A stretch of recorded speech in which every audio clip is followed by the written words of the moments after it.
and it's not the first time that we've seen a team surprise us in the last mode. Yeah. But again, we've already through everything that we have in terms of what they can do better, but this time it's more of execution. And I don't think they are hearing at that on real time. It's more of what they experience. And if they feel the experience is not working for them, hopefully they can make it work this time. It is the attack for DVK and the attack for Broke Boys and the defense for DVK this time around. And Broke Boys are already on that first segment completing it. DVK a tad bit slow to the defense, and someone is still running towards the B to defend the site when the attack is popping off at A. But thankfully that's only CF. He's going to be holding down the ground all alone as the rest of the players from the side of DVK slowly circle around. But look at this play number 4. Jello, he's single-handedly going to crush a couple of players here. He just needs to get the shot off Batman. Make sure that does not happen.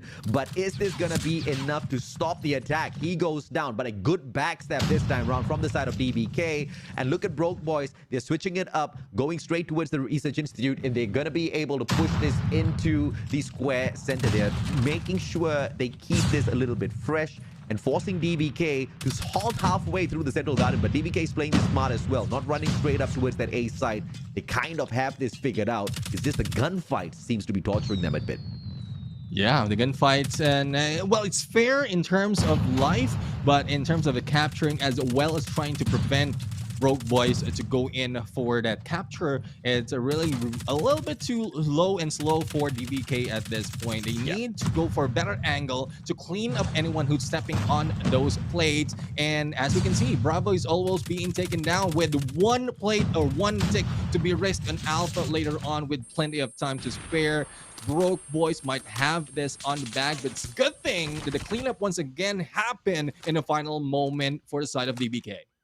I don't know if that's a good thing or not, G, and I'll tell you exactly why, right? Because I think the pace of response coming through from the players on the side of DVK, especially Epox, there is just a little doubtful. He was trying to get the frags from the mid segment of the map, not really rushing for the assistance on that A control point, and that the B control point, and that resulted in 2 segments being lost. They could have used him a little bit better. I understand where DVK is coming from, but the execution of their plans thus far is kind of falling flat. They get the wrong read. They have to let go of that A control point, and they're now all sticking their guns towards B. 1 minute, 13 seconds to go. A lot of time for Broke Boys to play around with. They've got 2 lives as advantage. And as long as they stick together now, they should be able to sort this out. Yeah, I mean, this is where those instances really is needed, that they need to stick together. But if they are being spread out right here against Broke Boys and being taken down, lives will be lost like flies in here. And even without a capture, they might be overridden or overtaken by the teams of Broke Boys. But with a final tick to be taken, there's no need to wait because the point has already been gathered by Broke Boys. And for this moment, they split up, and well, I guess it should be otherwise. Once again, very well played rounds here from the side of Broke Boys Club, and they prove that even in control, DVK doesn't really have what it takes to dismantle some of their strategies. Young Jay gonna be on a solo defense in this small little sniper's nest here, and this is a really smart plan coming through from Broke Boys, leaving just one defender on A, everybody else stacking on B, and if it fails, you can see the instant rotation. They're trying to flank around, also potentially setting up a spawn trap here. Play number 3 in yellow. Static is going to go in here to make sure nobody attacks that square center. He meets one, he goes down.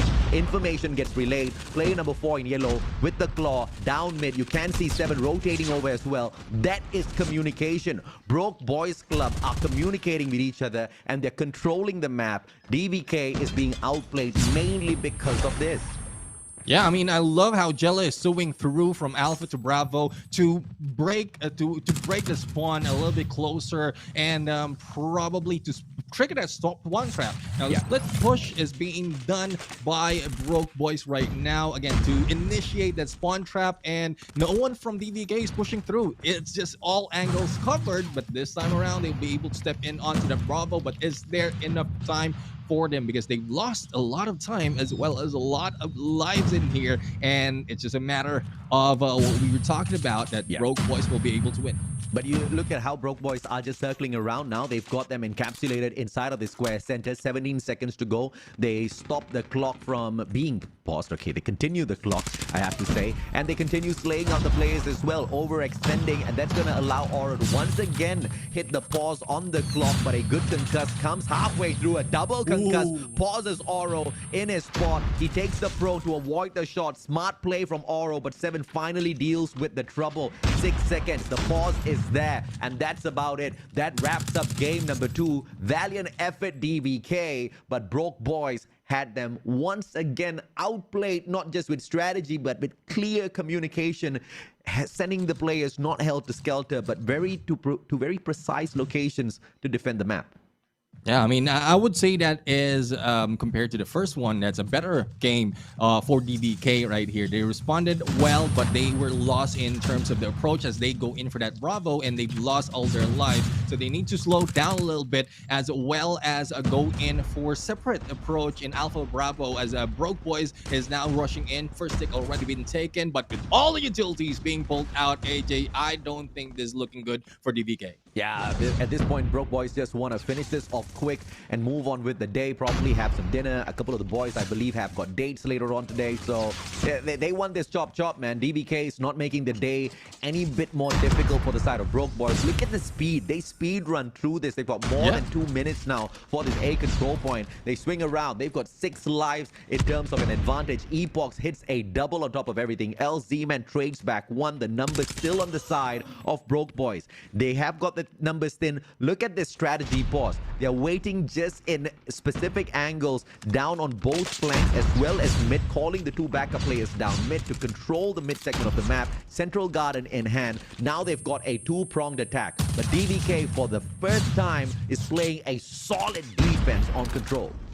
Yeah, they box out Alpha. They go in for 2 approaches on the bottom as well as on the right of our map, and that is where the cut of the approach of Broke Boys. But for how long? Because we're seeing a little bit pile up right now, and Central Gardens as well as their approach coming from the Bravo side. And as we see Central Gardens right now, they are preparing something. This is Broke Boys planning something, but Aura just stopped them for doing that. Oh, yeah, absolutely, man. Oro with the 4 on the spree so far. Make that 5. Oro's on fire. Can he get the 6th one as well? He's got 1 final charge, and he does not connect, but it doesn't matter because he has already done enough damage. DVK have already managed to bring the numbers close enough. Extra minute did not do Broke Boys any bit of advantage at all. They circle around. Young J with a huge responsibility. He's doing ring around the rosy with CF. Young J and CF. And finally, CF wins that gunfight. Young J goes down. Static with a backstab. Finds nobody. But in the meantime, DVK has for the first time taken the advantage spot within the matchup. This is the DVK I expected to see even from Hardpoint. Can we see them at the very least pull this control away? I'm all of a sudden starting to get excited again, Neptune. Yeah, I mean, it brings different excitement, especially when a team is trying to fight back. But you saw the response of Broke Boys. They gathered together on bottom of that Alpha, and they are slowly making their way, but it has been cut by DVK, and with 4 lives remaining, also 10 seconds remaining, DVK is looking for a comeback at this point. Hopefully they can also pull this out later on when they are on the attack, but capture is being done. It has been averted, and it's only left to 1. There goes the point, and it's now a 1v2, AJ. That's what I'm talking about. DVK Oblivion has it in them. It is just whoever who was calling the strats earlier on just needs to smarten up a tad bit. And this is the kind of flow that we want to see DVK in. I mean, when they really put their hearts and minds to it, they can take it away from Broke Boys Club, and it has fully been a strategy issue thus far between the two. Perhaps a tad bit of confidence that's being affected as here as well. But DVK now, they are on the attack, and a slow push towards that B control point. You can see player number 3 in yellow, Static, not overexerting himself, not going in for some wild shots, waiting for that backup first, and they're attacking from 3 different angles. They clear out Central Garden first, and now a 2-pronged attack from the side of Pillars, inside of Gallery, but Epoch and Batman, they step it up. DVK is finally alive in the competition. Seven almost going for the backstab in there as they go for that Bravo. It's a good thing Batman is just waiting for them. And speaking of Batman, going in for a double as well as they capture that Bravo. Now it's more of the approach of Alpha right now. Will they be buying time? Will they be going for the lives? That is a question. That is the question that needs to be answered by DVK to balance it off on a 2-on-2. But the split that is being done by DVK costing all lives in this process. And that's absolutely fine, man. I think this, for me, in my books, is a win already for DVK. So much of improvements finally being shown here at control. I mean, when push comes to shove, this is the kind of team that wakes up when they are at the very edge of the cliff. You take another step, you are dead, boy. And they do not want to die just yet. They want to live to see another day. And this is the kind of effort that gets you to that other day. One life in deficit for the defending team. DVK is doing phenomenally well, and now they're already at that A control point as well. The bleeding is going to be stopped. A two-pronged attack coming through from the side of BBC on the defense, but Wadu shuts down Jello. The claw doing its work. Z-Man, BBC, this is just insane as he just steps on in and breaks the hopes of DVK single-handedly, snuffing out 3 players. Z-Man's the man for sure, and he continues to torture them. Yeah, that's the one thing. I mean, it could have been a great push if not Siev going for the overextension and just snowballed on the deterioration of the lives of DVK. But we'll have to find out. There's still plenty of time for them. And Alpha is being recaptured right now. Smokes to cover up their approach. And Z-Man is still hanging on onto this area in Jello right now. Going for a triple. Not looking good for DVK as they are dying down lives. And as well as the spawns the spawn trap can be triggered by Broke Boys. This might be it, AJ, with 4 lives remaining. This will be a 3-1. Absolutely. Z-Man, of course, has to commit suicide as he tries to take down the final player. And the moment DVK slowly started opening their eyes, waking up, Broke Boys thought, wait a minute, if we don't smart enough, they're going to catch up. They're probably going to rip one away from us. They still want that perfect victory of the 3-0, and Broke Boys are stepping it up in their own accord. But Epoch's in a 1v5 fight, and the players on the side of Broke Boys, they don't care. They're going to run down the clock. 5 more seconds for Epoch, not just to slay the player in front of him, but to stop the clock. But he's not going to be that good. Static going in for the punch, and he gets exactly that. Broke Boys decimate DVK Oblivion, but they show the signs of life, Neptune. Yeah.